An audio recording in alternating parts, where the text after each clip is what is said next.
بسم الله الرحمن الرحيم يا أيها الذين آمنوا اتقوا الله وقولوا قولا سديدا يصلح لكم أعمالكم ويغفر لكم ذنوبكم ومن يطع الله ورسوله فقد فاز فوزا عظيما.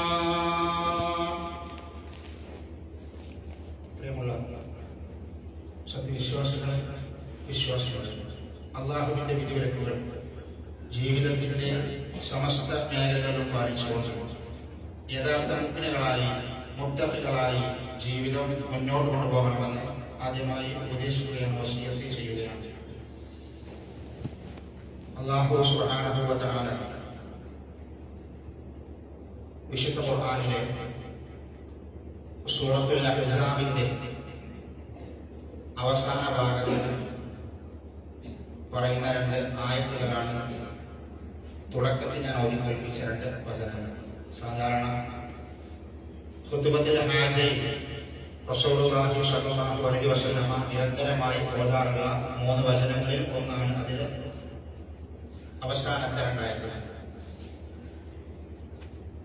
ആ ആയത്തിന്റെ മഹത്വം വിശ്വാസികളെ വിളിച്ചുകൊണ്ട് അല്ലാഹു നിങ്ങൾ നിങ്ങളുടെ സംസാരം നന്നാക്കണം, നിങ്ങളുടെ നാവിനെ നിയന്ത്രിക്കണം, നിങ്ങളുടെ വാക്കുകൾ സൂക്ഷിക്കണം എന്ന് പരിചയപ്പെടുത്തുന്ന വളരെ പ്രധാനപ്പെട്ട ഒരു വചനമാണ് അതിന്റെ ആദ്യ ഭാഗം എന്ന് പറയുന്നത്. യാ അയ്യുഹല്ലദീന ആമനൂ തഖുല്ലാഹ വഖൂലൂ ഖൗലൻ സദീദാ. സദീദായ വാക്കുകൾ പറയുക, അനാവശ്യമായ വാക്കുകൾ പറയാതിരിക്കുക, സത്യസന്ധമായത് പറയുക, നല്ലത് മാത്രം നമ്മുടെ നാവ് കൊണ്ട് ഉച്ചരിക്കുക. അല്ലാഹു നമുക്ക് നൽകിയ നിഅമത്താണ് നാവ് എന്നത് അറിയാത്തവരല്ല ഞങ്ങൾ നിങ്ങൾ. പക്ഷെ ആ നാവ് അല്ലാഹുവിനോട് നന്ദികേട് കാണിക്കുന്നതായി മാറാൻ പാടില്ല. വളരെ ചുരുക്കി റസൂലുള്ളാഹി സ്വല്ലല്ലാഹു അലൈഹി വസല്ലമ വളരെ ചുരുക്കി ചില കാര്യങ്ങൾ നാവിൽ നിന്ന് ഒരുപാട് അപകടങ്ങൾ ഉണ്ടാവാറുണ്ട്. അതിൽ വളരെ പ്രധാനപ്പെട്ട മാരകമായ എന്ന് വിശേഷിപ്പിക്കാൻ പറ്റും. വളരെ മാരകമായ ഒരു അപകടമാണ് അറിഞ്ഞും അറിയാതെയും ഒക്കെ നമ്മുടെ നാവിലൂടെ ശാപവാക്കുകൾ ചൊല്ലുക എന്നുള്ളത്. നാവിന്റെ മഹാവിപത്തുകളിൽ ഒന്നാണ് ഈ ശാപം എന്ന് പറയുന്നത്.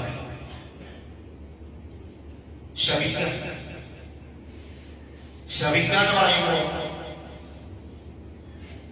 ഒരാളുടെ നാശവുമായി ബന്ധപ്പെട്ടുകൊണ്ട് നമ്മുടെ നാവ് കൊണ്ട് നമ്മുടെ വായ കൊണ്ട് നമ്മൾ എന്തൊക്കെ ഉദ്ദേശിച്ച് പറയുന്നുണ്ടോ അതൊക്കെ ശാപവാക്കുകളാണ്. നീ ശപിക്കട്ടെ എന്നുള്ളൊരു പദം മാത്രമല്ല, അറബി ഭാഷയിൽ അതിന് ലഅനത്ത് എന്നാ പറയുക. ലഅനത്ത്, അള്ളാന്റെ ലഅനത്ത് ഉണ്ടാവട്ടെ നമ്മൾ പറയാറുണ്ട്. ഖുർആനിൽ പല സ്ഥലത്തും അങ്ങനെ ലഅനത്തിനെ കുറിച്ച് പറഞ്ഞിട്ട് അത് മറ്റൊരു വിഷയമാണ്. അള്ളാഹുവിന്റെ ലഅനത്ത് ആർക്കൊക്കെ ഉണ്ടാവും, അത് വേറൊരു വിഷയമാണ്.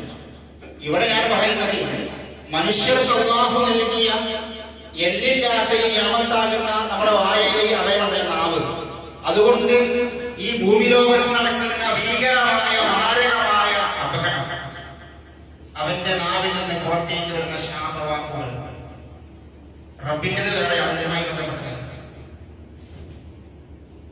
ഒരാള് മറ്റൊരുത്തനെ കുറിച്ച് നീ നശിക്കട്ടെ, ശപിക്കട്ടെ, തുലയട്ടെ, ദുഷ്ടനാണ്, എല്ലാം നശിച്ചു പോകട്ടെ എന്നൊക്കെയുള്ള അവന്റെ നാശത്തിന് വേണ്ടിയുള്ള ഏത് പദവും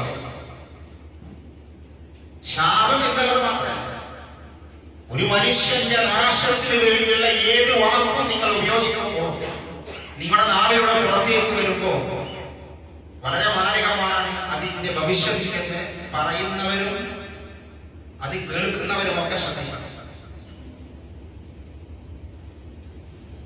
പല സന്ദർഭത്തിലും ഒരു ദിവസം തന്നെ പല തവണ ഈ വാക്ക് ഉപയോഗിക്കുന്ന എത്രയോ രക്ഷിതാക്കളുടെ മാതാപിതാക്കളുണ്ട്, സഹോദരന്മാരെ, സുഹൃത്തുക്കൾ, വ്യക്തികളുണ്ട്. മക്കളോട് പറയുന്ന ആളുകളുണ്ട്,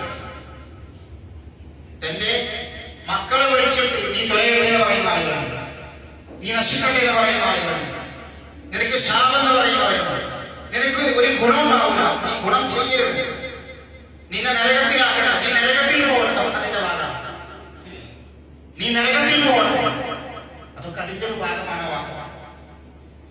അങ്ങനെയൊന്നും പറയാൻ അള്ളാഹു നമ്മളെ ആരെയും ഏൽപ്പിച്ചിട്ടില്ല. അത് വളരെ മാരകമായ, അതിന്റെ കൂട്ടത്തിൽ പറയുന്ന ഒന്നാണെന്ന് മാരകമായ വാക്ക് നാവിലൂടെ പുറത്തേക്ക് വരുന്ന ഒന്ന് ലഅനത്താണ്, മറ്റൊന്നിനും മുഅ്മിനായ മുസ്ലിമായ ഒരു മനുഷ്യൻ മുശ്രിക്കാണ് എന്ന് പറയുന്ന വാക്ക്. ഒന്ന് ഒരാളെ നരകത്തിൽ അതി നരകത്തിലാണെന്ന് പറയുന്നത്, മറ്റൊന്ന് ഒരു മുഅ്മിനായ മനുഷ്യനെ നീ മുശ്രിക്കാണെന്ന് പറയുന്നത്. ഇത് രണ്ടും മാരകമാണ്. ശിർക്ക് ഇന്നതാണെന്ന് പറഞ്ഞു കൊടുക്കുക എന്നതല്ലാതെ ലാ ഇലാഹ ഇല്ലല്ലാഹ് മുഹമ്മദുർ റസൂൽ വിശ്വസിച്ച ഒരാളെയും മുശ്രിക്കും കാഫിറാക്കാനുള്ള അധികാരം അല്ലാഹു ഒരു മഖ്ലൂഖിനും നൽകിയിട്ടില്ല. മുസ്ലിമീങ്ങളുടെ കൂട്ടത്തിൽ കുറെ ആളുകളുണ്ട്, ശിർക്കിന്റെ മാർഗത്തിലേക്ക് പോകുന്ന ആൾക്കാരുണ്ട്, ശിർക്ക് ചെയ്യുന്നവരുണ്ട്. ലാ ഇലാഹ ഇല്ലല്ലാഹ് മുഹമ്മദുർ റസൂൽ വിശ്വസിച്ച മുഅ്മിനാണ്, മുസ്ലിമാണ്, അവന്റെ പ്രവർത്തനത്തിന് ശിർക്കുണ്ട്, അത് പറഞ്ഞു കൊടുക്കണം. ശിർക്കാണ്, നരകത്തിലേക്ക് പോകുന്ന പണിയാണ്. ഞാൻ മുസ്ലിമാണ്, മുഅ്മിനാണ് എന്ന് പറയുന്ന ഒരുത്തരെ നീ മുശ്രിക്ക് എന്ന് വിളിക്കാനുള്ള അർഹത അള്ളാഹു നമുക്ക് നൽകിയിട്ടില്ല. വിളിച്ചവൻ മുശ്രിക്കാകും, അവൻ കാഫിറാകും. അത് ശ്രദ്ധിക്കണം. നാവ് അവിടെ വലിയ പ്രശ്നമാണ്, വലിയ പ്രശ്നമാണ്. പള്ളിയിൽ പോകുന്ന ആൾക്കാർ, ഖുർആൻ വിശ്വസിക്കുന്ന ആൾക്കാർ, 5 നേരം നമസ്കരിക്കുന്ന ആൾക്കാർ ഒക്കെ നമ്മളെ കുടുംബങ്ങളും ബന്ധുക്കളും എല്ലാവരും എല്ലാവരും മുസ്ലിമായി പറയുന്ന ആൾക്കാർ അവനെ നമ്മളെ മുസ്ലിക്കാക്കാൻ ആരാ മുസ്ലിക്കാർ? നമ്മളെ മുസ്ലിക്കാർ. അത് സൂക്ഷിക്കും. ശിർക്ക് കൃത്യമായി പറഞ്ഞു കൊടുക്കണം. ഇത് ശിർക്കാണ്, അത് ചെയ്താൽ നരകമാണ്, അത് അല്ലാഹുവിന്റെ ശാപവും ദേഷ്യവും ഉണ്ടാക്കുന്നതാണ്. അതേപോലെ നമ്മൾ ശ്രദ്ധിക്കേണ്ട മറ്റൊരു വാക്കാണ് ഈ ലഅനത്ത് ചെല്ലുന്നത്. അല്ലാഹുവിന്റെ ശാപം ഉണ്ടാവട്ടെ, നീ നശിച്ചു പോകട്ടെ, നീ നരകത്തിലാവട്ടെ, നീ ഗുണം ചെയ്യില്ല എന്നൊക്കെ മക്കളോടും സുഹൃത്തുക്കളോടും നാട്ടുകാരോടും ഉച്ചരിക്കുന്ന പറയുന്ന ഈ വാക്ക് മാരകമായ ഭവിഷ്യത്താണ് എന്ന് അല്ലാഹുവിന്റെ റസൂൽ ഹദീസിൽ പറഞ്ഞിട്ടുണ്ട്. അല്ലാഹുവിന്റെ പ്രവാചകന്റെ വചനം ബുഖാരി റഹ്മത്തുള്ളാഹി സ്വഹീഹ് രേഖപ്പെടുത്തുകയാണ്. അബൂ സഈദ് ഖുദ്രി പറയാം, ഖാല റസൂലുള്ളാഹി സ്വല്ലല്ലാഹു അലൈഹി വസല്ലം, അല്ലാഹുവിന്റെ റസൂൽ ഇപ്രകാരം പറഞ്ഞു, യാ മഅശറൻ നിസാ തശദ്ദഖന, അല്ലയോ സ്ത്രീകളെ പ്രത്യേകം വിളിച്ചു പറഞ്ഞതാണ്. അല്ലാഹുവിന്റെ പ്രവാചകൻ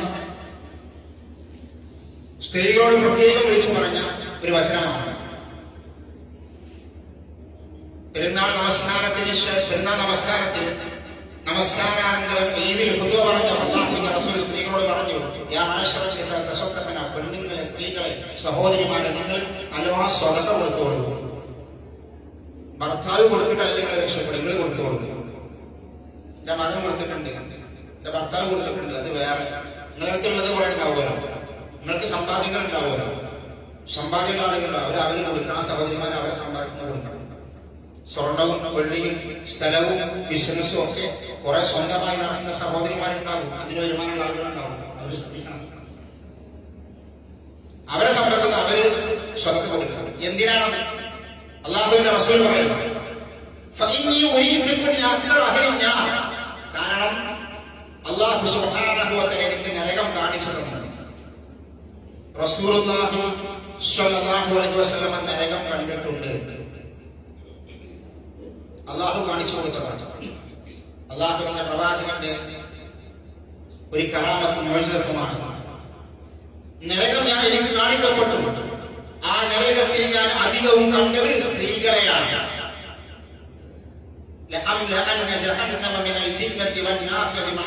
മനുഷ്യരെയും ജിന്നുകളെയും കൊണ്ട് അല്ലാഹു നരകം നിറക്കുമെന്ന് ഖുർആൻ സൂറത്ത് സജദയിൽ പറഞ്ഞു. ആ നരകത്തിൽ കൂടുതലും ആരാറിയുന്ന സ്ത്രീകളാണ്. കാരണം ചോദിച്ചു റസൂലിനോട് സ്വല്ലല്ലാഹു അലൈഹി വസല്ലം. ഫഖുൽന, പ്രവാചകന്റെ സ്വഹാബ വനിതകൾ റസൂൽ ചോദിച്ചു, വബിമ യാ റസൂലല്ലാഹ്, എന്താണ് അതിന് കാരണം? സ്ത്രീകൾ കൂടുതൽ നരകത്തിലുള്ള കാരണം എന്താണ്? റസൂലുള്ളാഹിന്റെ മറുപടി, തുക്തിർനൽ ലഅന വതക്ഫുർനൽ അശീറ, ഏറ്റവും അധികം ശാപവാക്കുകൾ പറയുന്ന ആളുകൾ സഹോദരിമാരാണ്, സ്ത്രീകളാണ്. ഏറ്റവും അധികം ശാപവാക്കുകൾ ചൊല്ലുന്ന ആളുകൾ സ്ത്രീകളാണ്. രണ്ടാമത്തെ കാരണം റസൂൽ പറഞ്ഞു, തന്റെ ഭർത്താക്കന്മാരോട് നന്ദി വീട് കാണിക്കുന്നവരും അവരാണ്. അതിന്റെ കാരണങ്ങൾ റസൂൽ വിശദീകരിക്കുന്നുണ്ട്. ഒരുപാട് സൽക്കര നന്മകൾ, നല്ല കാര്യങ്ങൾ, എത്ര സ്നേഹവും സേവനവും ഒക്കെ അവർക്ക് ചെയ്തു കൊടുക്കാറുണ്ട്. അവർ പറയുന്ന ചില കാര്യങ്ങൾ ചെയ്തിട്ടില്ലെങ്കിൽ ഭാര്യമാര്, സഹോദരിമാര്, ഭർത്താക്കന്മാരോട് പറയുന്നത് ചെയ്തിട്ടില്ല. റസൂൽ ഒരു ഉദാഹരണം പറഞ്ഞു. നന്ദികേട് എങ്ങനെ കാണിക്കാൻ ചോദിച്ചു. ജീവിതം തുടങ്ങിയിട്ട് 25-30 വർഷമായി. പറഞ്ഞതിന് കുറെ കാര്യങ്ങൾ, എല്ലാ സംഗതികളും ചെയ്തു കൊടുത്തിട്ടുണ്ട് ഭാര്യ. ചില സംഗതികളൊന്നും ഭർത്താവ് ചെയ്തു കൊടുത്തിട്ടില്ല. അത് പല പ്രാവശ്യം പറഞ്ഞ കൂട്ടത്തിൽ അത് ചെയ്തു കൊടുക്കാതിരുന്നപ്പോ ഭാര്യ പറഞ്ഞു, ഇതുവരെ ഒന്നും ചെയ്തു തന്നിട്ടില്ല. റസൂൽ പറഞ്ഞു, നന്ദികേടിന്റെ ഉദാഹരണമാകുന്നത്. അങ്ങനെ പറയാൻ പാടില്ല. ഒന്നും ചെയ്യാത്തവരെ കുറിച്ചല്ല പറഞ്ഞത്. ചില ഭർത്താക്കന്മാരുണ്ട് ഒന്നും ചെയ്തു കൊടുക്കാത്തവരുണ്ട്. അത് അവർക്ക് അതിനുള്ള ശിക്ഷ വർദ്ധിക്കുന്നു. അത് ഈ പെണ്ണിന്റെ അവകാശമാണ്, ഇവന്റെ കടമയാണ്. അവകാശങ്ങൾ കൊടുക്കണം. ഒന്നും കൊടുക്കാത്തവരുണ്ട്. അവനവനെ ശ്രമിച്ച് ജീവിക്കും. നല്ല ഡ്രസ്സ് വാങ്ങും, നല്ല ഭക്ഷണം കഴിക്കും. ഹോട്ടലിൽ ഉഷാറായിട്ട് അവൻ ഭക്ഷണം കഴിക്കും. വീട്ടിൽ അതൊന്നും ഉണ്ടാവില്ല. നല്ല ഡ്രസ്സ് അവൻ വാങ്ങും. അവൻ പോകേണ്ട സ്ഥലത്ത് പോകും. അവനെല്ലാം റെഡിയാണ്. ഭാര്യക്ക് അവൻ അങ്ങനെ ഒന്നും കൊടുക്കൂല. അങ്ങനെയുണ്ട്. ജീവിതത്തിലേക്ക് വിളിച്ചു കൊണ്ടുവന്നിട്ട് ഒരു സുഖവും സമാധാനവും സന്തോഷവും കൊടുക്കാത്ത കാര്യങ്ങളുണ്ട്. അവർക്കത് നന്നാക്കി ഉറപ്പ്. അത് പ്രത്യേകം ശ്രദ്ധിക്കണം. അങ്ങനെ ആ സമയത്ത് ഈ നന്ദികേടിന്റെ വാക്ക്, അതേപോലെ തന്നെ ലാനത്തിന്റെ വാക്ക്, ശാപവാക്കുകൾ ചൊല്ലുന്നവർ കൂടുതലും സ്ത്രീകളായതുകൊണ്ടാണ് നരകത്തെ അവരെ കൂടുതൽ കണ്ടത് എന്ന് അള്ളാഹുവിന്റെ പ്രവാചകൻ സ്വല്ലല്ലാഹു അലൈഹി വസല്ലം ഹദീസിൽ വിശദീകരിക്കും. ചിലപ്പോഴൊക്കെ ചില സന്ദർഭത്തിലുണ്ട് മക്കളൊക്കെ ചെറുപ്പത്തിൽ പറഞ്ഞത് കഴിക്കുമ്പോൾ അവരെ ശമിക്കും. വൃത്തികെട്ടവർ, ഈ ഗുണം ചെയ്യൂല, നന്നാവൂല. എന്തൊരു മാരകമായ വിഷമായ വാക്ക്, എന്തൊരു മാരകമായ വിഷമായ വാക്ക്. അത് പറയാൻ പാടില്ല. ആരോടും പറയാൻ പാടില്ല. ലോകത്ത് ഒരു മനുഷ്യരോട് പറയാൻ പാടില്ല. അധ്യാപകൻ കുട്ടികളോട് പറയാൻ പാടില്ല. ഭാര്യ ഭർത്താവിനോട് പറയാൻ പാടില്ല. ഭർത്താവ് ഭാര്യയോട് പറയാൻ പാടില്ല. മാതാപിതാക്കൾ മക്കളോട് പറയാൻ പാടില്ല. മക്കൾ തിരിച്ചങ്ങോട്ട് പറയാൻ പാടില്ല. ഇത് നന്നാകൂല, ഇത് ഗുണം ചെയ്യൂല, ഉപകാരമില്ലാത്തവൻ എന്തൊക്കെയുള്ള ഈ ലാനത്തിന്റെ നാശം വരട്ടെ എന്നുള്ള ഈ പദങ്ങൾ ഒരാളോട് നമ്മൾ പറയാൻ പാടില്ല. അള്ളാഹുവിന്റെ പ്രവാചകൻ ഹദീസിൽ പറയും, മുസ്ലിമിന്റെ ഹദീസാണ്. ഒരു മുസ്ലിമായ മനുഷ്യന്, സത്യം പറയുന്ന ഒരാൾക്ക് ഒരിക്കലും തന്നെ ശപിക്കുന്നവരായി മാറാൻ കഴിയില്ല, ശാപവാക്കൾ ചെയ്യാൻ കഴിയില്ല. അല്ലാഹുവിന്റെ റസൂൽ പറഞ്ഞു, ലാ തുലാഇനു ബിനഅനത്തില്ല, ലാ തലാഇനു ബിനഅനത്തില്ല, വലാ ബിഗദബിഹി വലാ ബിന്നാർ. ഇങ്ങനെ നിങ്ങൾ പറയാൻ പാടില്ല. ഇങ്ങനെ നിങ്ങൾ ശപിക്കരുത്. എങ്ങനെ? അല്ലാഹുവിന്റെ ശാപം നിനക്കുണ്ടാവട്ടെ, അല്ലാഹുവിന്റെ കോപം നിനക്കുണ്ടാവട്ടെ, അല്ലാഹുവിനെ നരകത്തിലാക്കട്ടെ. റസൂൽ അങ്ങനെ തന്നെ പഠിപ്പിച്ചു. അല്ലാഹുവിനെ നരകത്തിലാക്കട്ടെ അങ്ങനെ പറയുന്നത്. അങ്ങനെ പറയുന്നത്. അല്ലാഹുവിന്റെ വധവ് നിനക്കുണ്ടാവട്ടെ അങ്ങനെ പറയുന്നത്. അല്ലാഹുവിന്റെ ശാപം നിനക്കുണ്ടാവട്ടെ അങ്ങനെ പറയുന്നത്. അങ്ങനത്തെ ശാപത്തിന്റെ ഒരു വാക്ക് നിങ്ങൾ പറയാൻ പാടില്ല എന്ന് അല്ലാഹുവിന്റെ പ്രവാചകൻ ഹദീസിൽ വിശദീകരിക്കാം. അല്ലാഹുവിന്റെ പ്രവാചകന്റെ സ്വഹാബിയായ അബ്ദുല്ലാഹ് മസ്ഊദ് റളിയല്ലാഹു അൻഹു, ഇബ്നു മസ്ഊദ് റളിയല്ലാഹു അൻഹു ഒരിക്കൽ അദ്ദേഹത്തിന്റെ സുഹൃത്തായ അബൂ ഉബൈദയുടെ വീട് സന്ദർശിച്ചു. അബൂ ഉബൈദയുടെ വീട്ടിലേക്ക് ഇബ്നു മസ്ഊദ് വന്ന സന്ദർഭത്തിൽ വീട്ടിൽ അബൂ ഉബൈദ ഇല്ല. സലാം പറഞ്ഞു. അബൂ ഉബൈദയുടെ ഭാര്യ പുറത്തേക്ക് വന്ന് സലാം അടക്കി. അബൂ ഉബൈദയെ ചോദിച്ചു. അബൂ ഉബൈദ പുറത്തു പോയതാണെന്ന് പറഞ്ഞു. കയറിയിരിക്കാൻ വേണ്ടി അബൂ ഉബൈദയുടെ ഭാര്യ കയറിയിരിക്കാൻ വേണ്ടി പറഞ്ഞു. സലാം പറഞ്ഞു. അവരാ വീട്ടിൽ കയറിയിരുന്നു. എന്നിട്ട് ഇബ്നു മസ്ഊദ് കുറച്ച് കുടിക്കാൻ വെള്ളം ചോദിച്ചു. കുറച്ച് ദാഹജലം വേണമെന്ന് പറഞ്ഞു. എനിക്ക് ദാഹിക്കുന്നതിൽ കുറച്ച് വെള്ളം വേണമെന്ന് പറഞ്ഞു. അബൂ ഉബൈദയുടെ ഭാര്യ വീടിന്റെ അകത്തേക്ക് പോയി. പക്ഷെ ആ വീട്ടിൽ കുടിക്കാൻ വെള്ളം ഉണ്ടായിരുന്നില്ല. അന്നത്തെ അവസ്ഥ അങ്ങനെയാണ്. വീട്ടിലെ ജോലിക്കാരി ഹാജിമത്തായി വൃത്തിയായ ആ പെണ്ണിനോട് അബൂ ഉബൈദയുടെ ഭാര്യ പറഞ്ഞ തൊട്ടടുത്ത വീട്ടിൽ പോയി കുറച്ച് വെള്ളം കൊണ്ടുപോകാൻ പറഞ്ഞു. വന്ന അതിഥിക്ക് ഇദ്ദേഹത്തിന്റെ ഭർത്താവിന്റെ സുഹൃത്താണ് ഇബ്നു മസ്ഊദ്. അബൂ ഉബൈദയുടെ ഏറ്റവും അടുത്ത സുഹൃത്താണ്. മുഅ്മിനും മുത്തഖിയും സാത്വികനുമായ നാട്ടിലെ വലിയ പണ്ഡിതൻ ആണ് അദ്ദേഹം. ആ സ്വഹാബി അവിടെ ഇന്ന് വെള്ളത്തിന് വേണ്ടിയിട്ട് തൊട്ടടുത്ത വീട്ടിലേക്ക് പറഞ്ഞയച്ചു. വൃത്തിയെ വെള്ളം അന്വേഷിച്ചു പോയ വൃത്തിയെ തിരിച്ചു വരുന്നില്ല. പെട്ടെന്ന് വെള്ളം കിട്ടണം, തിരിച്ചു വരുന്നില്ല. വരാൻ കുറച്ച് വൈകി. അപ്പോ അബൂബക്കറിന്റെ ഭാര്യ വീട്ടിൽ നിന്ന് അവളെ ശ്രമിച്ചു. എന്തൊരു സ്ത്രീയാണ്, ഒരു ഗുണം ഉണ്ടാവില്ല, ഒന്നിനും പറ്റൂല എന്ന രൂപത്തിൽ ഒന്നിനും പറ്റാത്തവളായിട്ട് അബൂബക്കറിന്റെ ഭാര്യ അവളെ ശപിച്ചു. ആ കുട്ടിയെ ശപിച്ചു. ഇത് വീടിന്റെ ഉള്ളിൽ ഈ ശാപവാക്ക് വീടിലിരിക്കുന്ന, വീടിന്റെ മുറ്റത്തിരിക്കുന്ന ഇവർ വർഷം ഈ വാക്കുകൾ അദ്ദേഹം വീട്ടിൽ നിറഞ്ഞു. അദ്ദേഹം വലിയ സ്വഭാവിക പണ്ഡിതനാണ്. അദ്ദേഹം വീട്ടിൽ നിറഞ്ഞു. ഇറങ്ങി വീട്ടിൽ തിരിച്ചു പോകുമ്പോ അബൂബക്കർ വീട്ടിലേക്ക് നടന്നു വരികയാണ്. ചോദിച്ചു, എന്താ വീട്ടിൽ നിന്ന് പോയിട്ട്? ഞാനില്ലാത്തത് കൊണ്ടാണ് വീട്ടിൽ നിന്ന് പോരുന്നത്. ഞാൻ വന്നല്ലോ.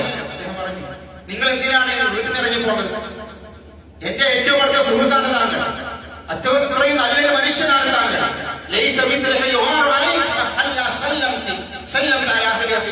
നിങ്ങൾ എന്തിനാ പുറത്തേക്ക് പോകുന്നത്? ഞാനില്ലാത്ത സമയത്ത് എന്റെ വീട്ടിൽ നിങ്ങൾ ഇരുന്നു എന്നതുകൊണ്ട് എനിക്കൊരു ദേഷ്യം ഉണ്ടാവൂല. താങ്കൾ അത്രക്കും നല്ല മനുഷ്യനാണ്. പറയണം, ഞാനില്ലാതെ വിചാരിച്ച് എന്റെ വീട്ടിൽ നിങ്ങൾ ഇരുന്നത് കൊണ്ട് എനിക്കൊരു ദേഷ്യം ഉണ്ടാവൂല. നിങ്ങൾ അത്രയും നല്ല മനുഷ്യനാണ്. സലാം ചൊല്ലി അവിടെ ഇരുന്ന് വെള്ളം കുടിച്ചാൽ പോരായി, വെള്ളത്തിന് പുറത്തേക്ക് ഇറങ്ങി. അപ്പോ മസൂദ് പറഞ്ഞു, ഞാൻ സലാം ചൊല്ലി, ഞാൻ അവിടെ ഇരുന്നു വെള്ളം ചോദിച്ചു. വെള്ളം കൊണ്ടുവരാൻ വേണ്ടി താങ്കളുടെ ഭാര്യ തൊട്ടപ്പുറത്തുള്ള വീട്ടിലേക്ക് താങ്കളുടെ വീട്ടിലെ വൃത്തിയെ പറഞ്ഞയച്ചു. അവര് വെള്ളം കൊണ്ടുവരാൻ വൈകി. ചിലപ്പോ ആ വീട്ടിൽ വെള്ളം ഉണ്ടാവില്ല, അതായിരിക്കാം. ചിലപ്പോ അവർക്ക് കുടിക്കാനുള്ള വെള്ളം കഴിയണം, എന്തെങ്കിലും കാരണമായിരിക്കും. പക്ഷെ നിങ്ങളുടെ ഭാര്യ അവരെ ശപിക്കുന്ന വാക്ക് ഞാൻ കേട്ടു. ഞാൻ ഇറങ്ങിപ്പോന്നതാണ്. കാരണം എന്താണെന്നറിയോ? പഠിപ്പിച്ചു, ഒരു അടിമ ഒരാളെ ശപിച്ചാൽ ആ ശാപവാക്ക് ആകാശത്തിലേക്ക് ഉയരും. ശ്രദ്ധിച്ചോളി, ഈ വാക്ക് ശരിക്കും ശ്രദ്ധിച്ചോളി. നമ്മുടെ നാവിലൂടെ മക്കൾക്ക്, കുടുംബക്കാർക്ക്, സഹോദരങ്ങൾക്ക്, നാട്ടുകാർക്ക്, വേണ്ടപ്പെട്ടവരെ നമ്മൾ ദേഷ്യം പിടിച്ചിട്ട് നാവ് കൊണ്ട് ശപിക്കുമ്പോ ആ ശാപവാക്ക് ആകാശ ലോകത്തേക്ക് ഉയരും. റസൂൽ പറയാ, ആകാശത്തിന്റെ കവാടം അടക്കപ്പെടും, തുറന്നു കൊടുക്കൂല ആകാശം. അത്രക്കും മാരകമായ വിഷമാണ് ആ വാക്ക്. ആകാശത്തിന്റെ കവാടം അടക്കപ്പെടും. ആ വാക്ക് ഭൂമിയിലേക്ക് തന്നെ ഇറങ്ങി വരും. ഭൂമിയും ആ വാക്ക് സ്വീകരിക്കൂല. ഭൂമിയും അതിന് മുന്നിൽ അതിന്റെ വാതിൽ പൊട്ടിയടക്കപ്പെടും. ഭൂമിക്കും ആ വാക്ക് വേണ്ട, ആകാശ ലോകത്തിനും ആ വാക്ക് വേണ്ട. നിങ്ങൾ നിങ്ങളുടെ നാവ് കൊണ്ട് പറഞ്ഞ ഈ ശാപവാക്കുണ്ടല്ലോ, അത് ഇടത്തോട്ടും വലത്തോട്ടും സഞ്ചരിക്കും. അങ്ങനെ അതിന് പ്രവേശിക്കാൻ ഒരു മാർഗം കണ്ടിട്ടില്ല എങ്കിൽ ആരെയാണോ നിങ്ങൾ ശപിച്ചത് ആ ശാപവാക്ക് അവനിലേക്ക് വന്നു ചേരും. അവൻ അതിന് അർഹനാണെങ്കിൽ. നിങ്ങൾ ഒരാളെ ശപിച്ചു, ആ ശാപവാക്കിന് ആരെയാണ് നിങ്ങൾ ശപിച്ചത് അവൻ അതിന് അർഹനാണെങ്കിൽ ആ വാക്ക് അവന് വന്നു ചേരും. അവൻ അതിന് അർഹനല്ലെങ്കിൽ, ശ്രദ്ധിച്ചു, അർഹനല്ലെങ്കിൽ പറഞ്ഞവരിലേക്ക് ആ ശാപം മടങ്ങും. ആരാണോ ഈ ശാപവാക്ക് പറഞ്ഞത് അവരിലേക്ക് ആ വാക്ക് മടങ്ങും. അവൻ നശിച്ചു പോകും. ഇത് പറയുന്ന സൂക്ഷിക്കണം. ആകാശം ഒഴിവാക്കി, ഭൂമി ഒഴിവാക്കി, ആർക്കും വേണ്ട ആ വാക്ക് അവസാനം പറഞ്ഞവരിലേക്ക് തന്നെ മടങ്ങി വരുമെന്ന് കാല റസൂലുള്ളാഹി സ്വല്ലല്ലാഹു അലൈഹി വസല്ലം. ഈ ഹദീസ് പറഞ്ഞു, എനിക്ക് പേടിയായി. ഞാൻ കാരണം ആ പെണ്ണിന് ഒരു ദുര്യോഗം വരണ്ട, ഒരു പ്രയാസം വരണ്ട, ഒരു ശാപം എന്ന് വിചാരിച്ച് ആ വീട്ടിൽ ഇറങ്ങിപ്പോകാമെന്ന്. ഇതാ പ്രശ്നം പഠിപ്പിച്ചു. അതുകൊണ്ട് സഹോദരന്മാരെ, സഹോദരികളെ, നാവിനെ സൂക്ഷിക്കണം, നാവിനെ നമ്മൾ നിയന്ത്രിക്കണം. ഏത് സന്ദർഭത്തിലും ശാപവാക്കുകൾ നമ്മൾ ആരോടും പറയാതെ, അത് ഏത് സുഹൃത്തുക്കളാവട്ടെ, നാട്ടുകാരാവട്ടെ, ആരാവട്ടെ, ശാപത്തിന്റെ വാക്ക് നമ്മൾ ഒരാളോടും പറയാതെ, അത് വലിയ പ്രയാസമുണ്ടാക്കും. അവസാനം നമ്മളെ ഞാൻ ശാപത്തിയാകുമെന്നാണ് അള്ളാഹുവിന്റെ റസൂൽ പഠിപ്പിക്കുന്നത്. അള്ളാഹു സുബ്ഹാനഹു വ തആല നമ്മളെ കാത്തുരക്ഷിക്കുമാറാവട്ടെ.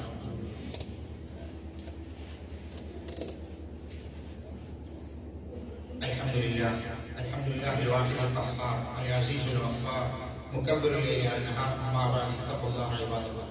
ഒരിക്കൽ കൂടി അള്ളാഹുവിന്റെ വിധിവിലക്കുകൾ ജീവിതത്തിന്റെ സമസ്ത മേഖലകളിലും പാലിച്ചുകൊണ്ട് യഥാർത്ഥ മുഅ്മിനുകളായി, മുത്തഖികളായി ജീവിതം മുന്നോട്ട് കൊണ്ടുപോകണമെന്ന് ഉപദേശിക്കുകയാണ് വസിയ്യത്ത് ചെയ്യുന്നത്. സഹോദരന്മാരെ, സഹോദരികളെ, അള്ളാഹുവിന്റെ പ്രവാചകൻ ശാപത്തെക്കുറിച്ച് പഠിപ്പിച്ചപ്പോൾ പറഞ്ഞ മറ്റൊരു വചനമാണ്, മനുഷ്യരെ മാത്രമല്ല ഒരു ജീവജാലങ്ങളെയും ശപിക്കാൻ പാടില്ല. മൃഗങ്ങളെയും പക്ഷികളെയും കാറ്റിനെയും ഒന്നിനെയും ശപിക്കാൻ പാടില്ല എന്നതാണ് ഇസ്ലാമിന്റെ നിയമം. അള്ളാഹുവിന്റെ പ്രവാചന കാലഘട്ടത്തിൽ ഇമ്രാൻ നബിയെ കുറിച്ച് പറയാം, ഖാല ബൈനമാ റസൂലുള്ളാഹി സ്വല്ലല്ലാഹു അലൈഹി വസല്ലം പ്രവാചകൻ ഞങ്ങൾ ചില യാത്രകൾ ചെയ്യാൻ. ആ യാത്രയിൽ വംറാത്തുൽ അൻസ്വാരി അലാ നാഖത്തി, അൻസ്വാരികളിൽപ്പെട്ട ഒരു സ്ത്രീ ഒട്ടകപ്പുറത്ത് യാത്ര ചെയ്യാൻ. അൻസാരിയായ സ്ത്രീ സ്വഹാബി വനിതയാണ്. ഫലജിറത്ത് ഫലഅനതഹ, ഈ ഒട്ടകം ക്ഷീണിച്ചു, ഒട്ടകമാകെ ഓടി അത് അലസത കാണിക്കാൻ തുടങ്ങി.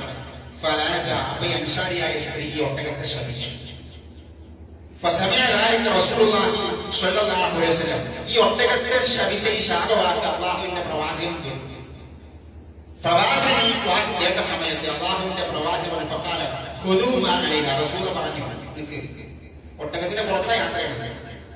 ഒട്ടകം ഒന്നിങ്ങനെ നടക്കാൻ വിമുഖത കാണിച്ചപ്പോ, മടി കാണിച്ചപ്പോ ഒട്ടകത്തെ ശപിച്ച റസൂൽ നിർത്തുക. ഒട്ടകത്തിന് ഇറങ്ങാൻ വേണ്ടി പറഞ്ഞു. എന്നിട്ട് പറഞ്ഞു നിങ്ങളെ സാധനങ്ങൾ എടുക്കുക, ഒട്ടകത്തിന് പുറത്തുള്ള കുറെ ലഗേജ് ഇതൊക്കെ പുറത്തേക്ക് എടുക്കുക, പുറത്തെടുക്കുക. ഇനി അതിന്റെ പുറത്ത് യാത്രയുണ്ടാവും. എന്നിട്ട് ഇറങ്ങിക്കള, ലഗേജ് ഒക്കെ പുറത്ത് വെച്ചാൽ അതിനെ വിട്ടളാം. കാരണം എന്താ റസൂൽ പറഞ്ഞു, അത് ശപിക്കപ്പെട്ട ഒട്ടകം, ശപിക്കപ്പെട്ടതാണ്. താങ്കളുടെ ആളുകൊണ്ട് താങ്കൾ ശാപവാക്ക് ചൊരിഞ്ഞ ശപിക്കപ്പെട്ട ഒട്ടകമാണ്. സഞ്ചരിക്കുന്നതിന് പുറത്ത് എടുക്കുന്നതിന് ലഗേജ് താഴെ റസൂൽ പറഞ്ഞു ഇനി പോകേണ്ടതിന് പുറത്ത് നടന്നു പോയിക്കൂടെ. മൃഗങ്ങളെ പോലും റസൂൽ നിരോധിച്ചു. എന്നിട്ട് മറ്റൊരു സ്വഹാബി പറയാണ്, സ്വഹാബി പറയാണ് പിൽക്കാലഘട്ടത്തിൽ ഈ ഒട്ടകത്തെ ഞങ്ങൾ കാണാറുണ്ടായിരുന്നു ആർക്കും വേണ്ടാത്ത ശപിക്കപ്പെട്ട ഒട്ടകമായി, അലസനായി അങ്ങാടിയിൽ അലഞ്ഞിരി നടക്കുന്നത് ഞങ്ങൾ കാണാറുണ്ടായിരുന്നു. അത് ആ ശാപത്തിലേക്ക്, ആ ശാപം അതിനേറ്റു. ആ ഒട്ടകത്തെ ആരും വാങ്ങിയില്ല, ആരും നേരെ നോക്കിയില്ല. അലഞ്ഞ് ഒന്നിനും പറ്റാത്ത ഒരു അസുഖം പിടിച്ചവരെ പോലെ ആ ഒട്ടകം പിന്നീട് നടക്കുന്നത് ഞങ്ങൾ കാണാറുണ്ടായിരുന്നു. സൂക്ഷിക്കണം, നമ്മൾ വാക്കുകൾ പറയുമ്പോൾ ശാപവാക്ക് ചൊല്ലുമ്പോൾ നമ്മൾ സൂക്ഷിക്കണം. അതുകൊണ്ട് അല്ലാഹുവിന്റെ പ്രവചനം നമ്മുടെ നാവിൽ വരുന്ന ഈ ശാപത്തിന്റെ വാക്കുകൾ പ്രത്യേകം ശ്രദ്ധിക്കണമെന്ന് നമ്മളെ പഠിപ്പിച്ചത്. അത് എന്താവട്ടെ, ചിലപ്പോ കാറ്റടിക്കുമ്പോ നമ്മൾ ശപിച്ച ആൾക്കാർ സപ്പോർട്ടായി കാറ്റടിച്ചിട്ട് ഒരു തുണി, ഒരു മുണ്ട് മാറിപ്പോയപ്പോ ശപിച്ച ഒരാൾ റസൂൽ പറഞ്ഞു അത് ചെയ്യരുത്, ആ ശാപവാക്ക് ചെയ്യരുത്. ശാപം നിങ്ങളിലേക്ക് തിരിച്ചു വരും. ബാപ്പാനിമാനി ശപിക്കുന്ന ആളുകളാണ്. ദേഷ്യം വന്നിട്ട് വാപ്പാനിമാനി ശപിക്കുന്ന ആളുകൾ, വാപ്പാനിമാനി ശപിച്ച അള്ളാന്റെ ശാപം, അള്ളാന്റെ ശാപം. അത് പ്രത്യേകം നമ്മൾ എങ്ങനെ വാപ്പാനിമാനി ശപിക്കാം? റസൂൽ ചോദിച്ചു. അത് ഒൻപാതാണ്. അപ്പൊ റസൂൽ പറഞ്ഞു നിങ്ങളെ വാപ്പാനിമാനി ശപിക്കാൻ നിങ്ങളുടെ ശിവനെന്നാണ്. മറ്റൊരുത്തന്റെ വാപ്പാനിമാനി നിങ്ങളെ ചെയ്ത പറയണം, വേറൊരുത്തന്റെ വാപ്പാനിമാനി ചെയ്ത പറയണം. അപ്പൊ അവനെന്ത് ചെയ്യും? അവന് ദേഷ്യം പിടിക്കും, അവൻ നിന്റെ വാപ്പാനിമാനി ചെയ്ത പറയണം. അപ്പൊ എന്തായി? അപ്പൊ നിന്റെ വാപ്പാനിമാനിയും നീ ശപിച്ചത് തുല്യമായി. നമ്മളെ വാപ്പാനിമാനെ നമ്മൾ ശപിക്കൂല, വേറൊരുത്തന്റെ വാപ്പാനിമാനി ചെയ്ത പറയുമ്പോൾ അവന്റെ അഭിമാനം കാണപ്പെടും. അവൻ നിന്റെ വാപ്പാനിമാനി ചെയ്ത പറയണം. അതിന് കാരണക്കാരൻ നീയാണ്. അത് ചെയ്യരുത്. ഒരാളെ വാപ്പാനിമാനി ചെയ്ത പറയാൻ പാടില്ല. അത് തിരിച്ച് നമ്മളെ വാപ്പാനിമാനേക്കാൾ വരും. അതുകൊണ്ട് അത് പ്രത്യേകം ശ്രദ്ധിക്കണം. അല്ലാഹുവിന്റെ റസൂൽ അതൊക്കെ നാവ് കൊണ്ട് വരുന്ന വലിയ അപകടം നമ്മൾ പഠിപ്പിച്ച സംഗതിയാണ്. അത് പ്രത്യേകം ശ്രദ്ധിച്ച് നാവിനെ നിയന്ത്രിച്ച് ലഅനത്തിന്റെയും ശാപത്തിന്റെയും വാക്കുകൾ പറയാതെ നമ്മൾ ശ്രദ്ധിക്കുക. അല്ലാഹു സുബ്ഹാനഹു വ തആല നമുക്കതിന് തൗഫീഖ് നൽകുമാറാവട്ടെ.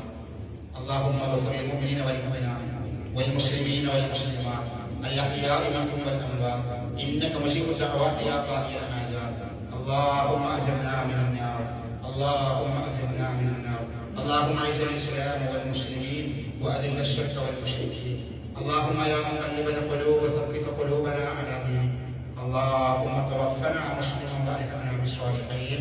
ربنا آتنا في الدنيا حسنة وفي الآخرة حسنة وقنا عذاب النار. آمين آمين برحمتك يا أرحم الراحمين والحمد لله رب العالمين.